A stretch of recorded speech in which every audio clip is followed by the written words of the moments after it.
Это программа «Актуальное интервью». В студии Иван Лазаренко. Здравствуйте. Картина якутского режиссера Эдуарда Новикова «Царь-птица» вошла в рейтинг наиболее значимых российских фильмов, оказавших большое влияние на всю отечественную киноиндустрию за последние 10 лет. Список был составлен сотрудниками и редакторами портала о кино proficinema.ru. О развитии российского и регионального кино мы сегодня будем говорить с выпускающим редактором интернет-портала «Профи-Синема» Алексеем Беззубиковым. Алексей, здравствуйте. Здравствуйте. Вот фильм «Царь-птица» якутского кинорежиссера по версии портала «Профи-Синема» вошел в число лучших фильмов десятилетия. Расскажите, по каким критериям оценивались картины, чтобы быть включенными в этот рейтинг, и какая главная задача современного российского кино, на ваш взгляд? Как мы отбирали эти картины для рейтинга? Во-первых, это не совсем рейтинг, это скорее список. Потому что в рейтинге есть первое, второе, третье место, в списке, по сути, никаких мест нет. То есть там нет картины, которые мы считаем лучше или хуже. То есть все 10 фильмов, которые мы отобрали, они равноценно важны, на наш взгляд, для развития российского кино. Как пришла идея составить этот список? Подошло к концу очередное десятилетие, и мы решили вспомнить все фильмы, которые выходили в России, определившие ландшафт современного российского кино. То есть, если бы не эти фильмы, то наше кино сегодня было бы другим. Мы стали отбирать фильмы, которые определили какие-то важные тенденции, эстетические каноны, направления, школы, жанры и течения российского кино. В общем, отобрали 10 фильмов вех, которые сформировали наше кино таким, каким оно есть сегодня, за минувшие 10 лет. Почему мы отобрали именно фильм «Царь-птица» в этот рейтинг? Потому что к концу ушедшего десятилетия всем стало достаточно очевидно, что региональное кино уже достаточно заявила о себе, что в регионах уже появилась своя кинематография, достаточно зрелая, как в производственном плане, так и в плане эстетическом. И на региональное кино стали обращать внимание крупные российские кинофестивали. А «Царь-птица» — это была как раз первая ласточка, которая заявила о том, что в регионах существует кино и что на него надо обращать внимание, с ним надо считаться, и что это тоже уже полноправная часть общероссийского кинематографа. Потому что если мы посмотрим на хронологию, то в 2018 году «Царь-птица» выиграла Московский кинофестиваль, и она как бы пробила некую стену и дала дорогу остальным региональным фильмам, потому что после победы «Царь-птицы» на ММКФ в 2018 году, потом в следующем году мы видим фильм Любови Борисовой «Надо мной солнце не садится», тоже участвует в Московском международном кинофестивале и берет там приз зрительских симпатий.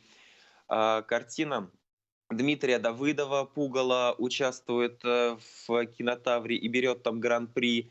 И в том же 2020 году «Черный снег» Степана Бурнашова попадает в Выборг, тоже на один из основных российских фестивалей, и берет там тоже главный приз.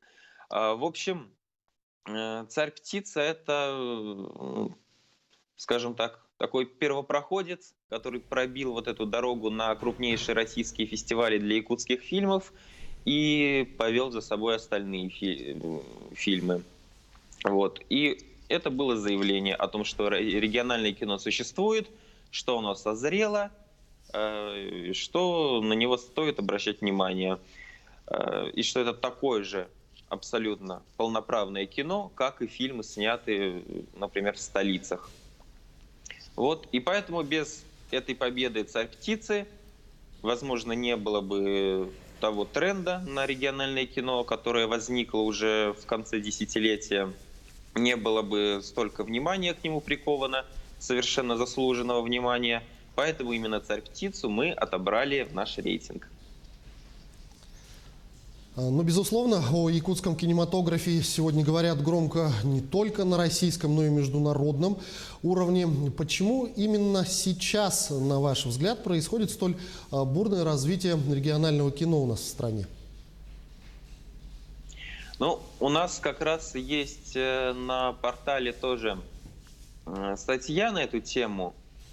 Там есть у нас итоги десятилетия. Ну, не 10, уже не 10 фильмов, которые сформировали российское кино, а вот прям именно большой материал, посвященный итогам десятилетия. И есть отдельная глава про развитие регионального кино. И что самое интересное, ведь кино в регионах появилось задолго до даже этого десятилетия, потому что, ну, насколько мне известно, и в Якутии студия «Сахафильм», она существует уже с 90-х годов, и в Бурятии, в Татарстане тоже фильмы снимаются уже, ну, собственные игровые фильмы снимаются уже на протяжении 20 более лет. Вот. Что нам удалось выявить? Что, во-первых, на рубеже нулевых десятых годов, во-первых, местные власти начинают предпринимать меры для развития местного собственного кинематографа. Например, и в Якутии были изданы определенные программы культурные, которые поддерживали развитие кино, развитие кинофестивалей, развитие необходимой инфраструктуры в регионе. И подобные документы местными властями были приняты и в Якутии, и в Татарстане, и в Иркутске, и еще в ряде российских регионов. Вот. И это, ну, естественно, это соответствовало запросам местных регионов, потому что если на какой-то территории нет запроса у местного населения на собственный кинематограф, то, конечно, не было бы смысла и местным властям вводить какие-то программы поддержки собственного именно кинопроизводства. Как правило, сейчас именно региональный кинематограф развивается по большей части в национальных республиках. Это понятно, поскольку людям, у которых есть некая своя культурная общность, у которых есть определенный культурный код, им хочется видеть еще и свои культурные реалии на экране. Вот. И если даже, скажем так, федеральный кинематограф с ними не работал, то, собственно, сами местные кинематографисты брались и снимали кино, чтобы удовлетворить в первую очередь спрос собственного населения на свои сюжеты, на свой язык и какие-то свои культурные коды на экране. Но впоследствии, да, как, например, в Якутии, это уже стало перерастать из удовлетворения некой местной потребности на просто собственную, на выражение собственной идентичности на экране, уже в какие-то, скажем, универсальные вещи. Потому что та же «Царь-птица», тоже «Пугало», они, с одной стороны, позволяют зрителям в Якутии увидеть известных им героев, услышать свой язык в кино, но с другой стороны, эти фильмы уже выражают некие общечеловеческие ценности, и, в принципе, я думаю, будут понятны каждому человеку на Земле. И вот так региональное кино, начиная, собственно, с задачи удовлетворения потребностей отдельного региона культурных, постепенно развиваясь, накапливая опыт, выходит уже на уровень общечеловеческий. Вот. Во-первых, это, я думаю, произошло. Во-вторых, сформировалась необходимая инфраструктура за минувшее десятилетие в регионах, которая позволяет развиваться кинематографии. Я имею в виду, что появились не только киностудии, но также появились кинофестивали, появились различные местные фонды поддержки кинематографии. В той же Якутии поддержку кинопроизводству оказывают, насколько мне известно, не только местное Министерство культуры, но и появляются уже частные источники финансирования, частные фонды. Вот, появляются фестивали, появляются на местах институты, которые позволяют настраивать связь между регионом и федеральным центром. Например, в последние лет 5 в регионах активно проводится такое мероприятие, как питчинг кинематографистов, питчинг дебютантов. Вот, его проводит Союз кинематографистов РФ. Там могут люди выступить со своими дебютными проектами, со своими идеями, сценариями и, возможно, получить финансирование и поддержку на производство фильма. И эти мероприятия сейчас проводятся во многих регионах России, но при этом они проводятся, как правило, на базе уже существующих мероприятий на местах. И вот то, что в регионах все больше появляется мероприятий за последние годы, таких как фестивали, различные программы, питчинги, которые позволяют выстроить связь уже с федеральным центром и одновременно получить финансирование и заявить о себе индустрии еще на этапе проекта. Это также способствует развитию регионального кино. Ну и третье, я думаю, дело в том, что еще и технологии развиваются, и сейчас о себе становится все проще и проще заявить. Потому что, ну, например, какие-то первые якутские фильмы, которые я увидел их благодаря тому, что существует интернет, существует YouTube, существует онлайн-кинотеатр якутского кино, если не ошибаюсь, Сахамовис, да? Вот. И то есть все это облегчает задачу донести себя до аудитории. Но не секрет, что сейчас в мировом кинематографе активно продвигается азиатское кино. Яркий пример победы фильма «Паразиты» на премии «Оскар». Можно ли говорить о том, что популярность, в том числе якутского кинематографа, как-то тоже связана с этой тенденцией? Ну, в принципе, Якутия и Корея — это все равно разные самобытные достаточно культуры. Вот. И я бы сказал, что это может быть связано не только с трендом на определенно корейское или на определенно азиатское кино. Это вообще связано может быть связано с неким трендом на культурную диверсификацию на экране. Потому что, ну, если мы вспомним еще, например, лет 20 назад, то есть везде был Голливуд, Голливуд, Голливуд, Голливуд. Но сейчас, ну, вообще за последние 20 лет, ну, вообще за текущий век, происходит открытие все больших и больших местных национальных кинематографий. То есть в нулевые годы на мировых фестивалях было такое явление, как румынская новая волна. То есть и себе вдруг заявили румынские кинематографисты, стали главными призерами, участниками многих ведущих международных кинофестивалей. Сейчас нечто похожее происходит с Кореей. Вот. То есть просто мир меняется, развивается все быстрее, мир осознает собственное разнообразие, собственное культурное богатство.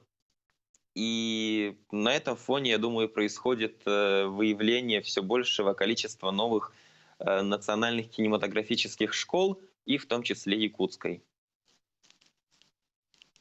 В региональном кино в целом, то какие еще яркие примеры, кроме якутского кинематографа, можно было бы отметить? Еще яркие примеры. Ну, во-первых, я бы отметил кинематограф Татарстана. Вот, то есть у них в последние годы тоже происходит прорыв, потому что если мы возьмем их фильмы, то за последние лет 5 у них резко выросло количество полнометражных игровых фильмов. Вот, то есть мы даже общались с некими представителями кинопроизводства из Казани, и как они сами отмечают, примерно до середины нулевых годов, до середины десятых годов, в основном у них снимался, может быть, 1-2 игровых полнометражных фильма, ну, где-то за год. Сейчас этот показатель количественно вырос, то есть у них сейчас каждый год уже снимается все больше и больше игровых полнометражных фильмов, растет их качество. Вот. Появляются, например, такие фильмы, как «Водяная». Это была татарская сказка, которая даже вышла в федеральный прокат. Появилась у них собственная кинопремия межрегиональная, на которой они пытаются собрать на одной площадке всех кинематографистов из регионов. Вот. То есть там тоже идет такая достаточно активный кинопроцесс. Что еще можно взять? На мой взгляд, еще интересна Сибирь с точки зрения кинематографа.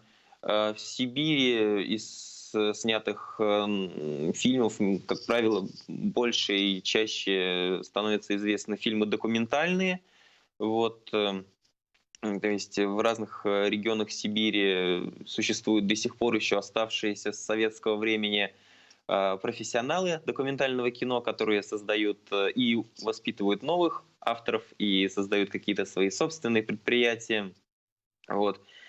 То есть есть, допустим, в Иркутске существует кинолетопись, они производят собственные киножурналы. Это, ну, изначально вообще традиция киножурналов была в советском кино, то есть снимались документальные фильмы с хроникой, как бы, ну, такая кинолетопись.